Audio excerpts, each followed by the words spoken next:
Hi everyone, and welcome to my channel. Take a deep breath with me and just let it all out. Today, we're talking about small moments and taking care of the little things.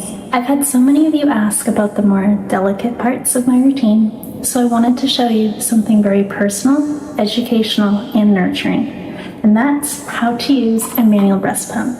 Whether you're here to learn or just here to relax and be near me, I'm so glad you're here. So let's just be still together for a moment. First, we have to make sure we're comfortable.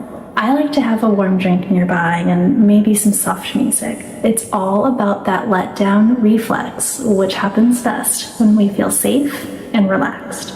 I'm going to start by some gentle massaging, just to get the blood flowing and to tell my body it's time. It's quite nice, actually. It's very smooth soothing. This is the manual pump. I prefer it because I'm in control. I get to decide the rhythm, and see the soft silicone?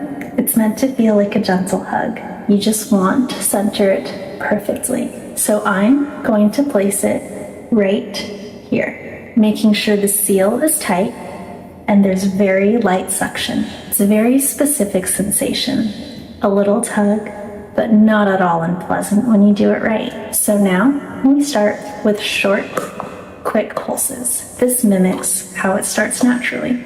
Once things begin to flow, we transition to long, deep squeezes. Hold, release.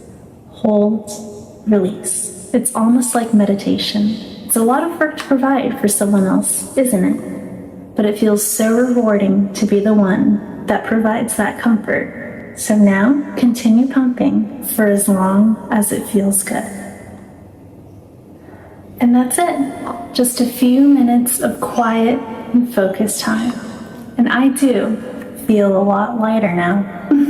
I hope you spent this time feeling relaxed and really enjoyed this quiet moment with me. I love being able to share these parts of my life with you. So if it's that time, sleep well, or just stay here as long as you need.